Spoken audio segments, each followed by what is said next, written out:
আমরা যখনই কোনো ফজিলতের কথা শুনাই যে অমুক নামাজ জামাতের সাথে পড়লে বা এভাবে পড়লে সেটার সব এরকম, তখন আমাদের অনেক মা বোনরা আক্ষেপ করেন যে তাহলে আমরা কেন বঞ্চিত। এটা একটা প্রশ্ন তাদের চলে আসে যে আমাদের জন্য কি। যেমন আল্লাহর কাছে সবচেয়ে উত্তম নামাজ হলো জুমার দিনে ফজরের নামাজ জামাতের সাথে পড়া, এটা হাদিসে আসছে। এখন এই হাদিস যখন শুনেন তখন মা বোনরা মন খারাপ করেন যে তাহলে আমাদের কি হবে, মানে আমরা কিভাবে ফজিলত পাবো। তো এই জন্য 2-3টি কথা আমরা বলে রাখতে চাই। 1 নম্বর কথা হলো, মা বোনরা তারা যদি এরকম আশা তাদের ভেতরে রাখেন যে আল্লাহ মহিলা হওয়ার কারণে আমার জন্য এই অপশনটা নাই, সেজন্য আমি এটা করতে পারছি না, আল্লাহ আমি যদি পুরুষ হতাম তাহলে এই অপশনটা অবশ্যই আমি হাতছাড়া করতাম না।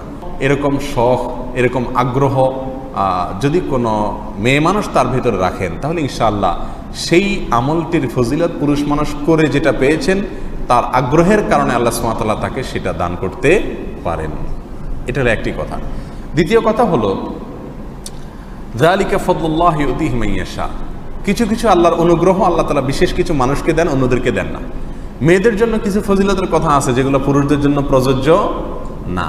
যেমন কোনো মেয়ে যদি গর্ভধারণ করেন এবং সন্তান ভূমিষ্ঠ করতে গিয়ে তিনি যদি মারা যান, তাহলে তিনি শাহাদাতের মর্যাদা পাবেন। আবার মেয়েরা যদি হজ করে, তাহলে হাদিসে আসছে সেটাকে জিহাদ সমতুল্য বলা হয়েছে। পুরুষের হজকে নারীর হজের মতো সেরকম মর্যাদা দেওয়া হয়নি।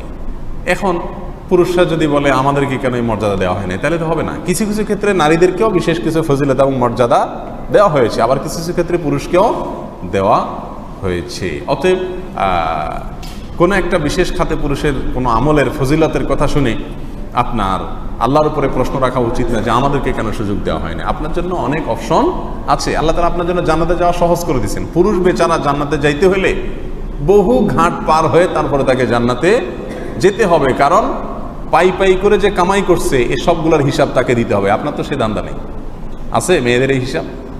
আরো অনেক ব্যাপার স্যাপার আছে, ঝগড়া ঝাঁটি, রাস্তাঘাটে, বাহিরে, কর্মক্ষেত্রে কত জঞ্জাট পেরিয়ে তারপরে পুরুষ জান্নাতে যেতে হবে। কত মানুষের হিসাব দিয়ে তারপরে জান্নাতে যেতে হবে। আর আপনার মেয়ে মানুষ বাসায়, খুব সহজ আপনার জন্য জান্নাত।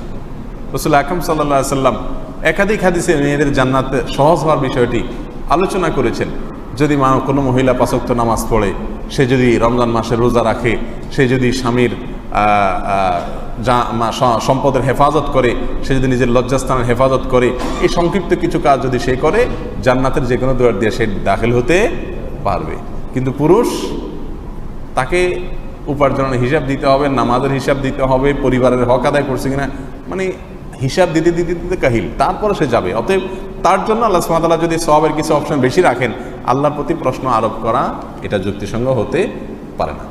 তৃতীয় কথা হলো, যে সমস্ত ফজিলতগুলো পুরুষদের জন্য বিশেষভাবে প্রযোজ্য, নারীদের জন্য সে অপশন নাই, সেগুলোর সব নারীরা নিজেদের করে নিতে পারেন আরেকটা বুদ্ধিতে। সেটা হলো, কোনো পুরুষকে আপনি হেল্প করলেন, কথার কথা আপনার স্বামীকে, আপনার ভাইকে, আপনার বাবাকে, তাদেরকে আপনি হেল্প করলেন কিসের জন্য? জুমার দিনে ফজরের নামাজ যেন জামাতের সাথে তিনি পড়েন, তাহলে সবচেয়ে শ্রেষ্ঠ নামাজ পড়ার সব তিনি পেলেন। আর আপনি তাকে যেহেতু সহায়তা করেছেন, যে ব্যক্তি কোনো ভালো কাজের পথ দেখাবে, সহায়তা করবে, সে ব্যক্তিকে আল্লাহ সুবহানাহু ওয়া তাআলা সংশ্লিষ্ট কাজ করা ব্যক্তির সমান সওয়াব দান করবেন। অতএব এই হাদিসের ভিত্তিতে আমাদের মা বোনরা যদি যে আমলগুলো পুরুষদের জন্য খাস, সেগুলো পুরুষদেরকে করতে সহায়তা করেন, ওইটার বিষয়ে প্রচার করলেন, যাতে তার এই প্রচারণা দেখে অন্য পুরুষ আমল করে, অথবা নিজের বাসার পুরুষদেরকে তারা উৎসাহিত করলেন, তাহলে তারাও সেই সওয়াবগুলো পেতে পারেন।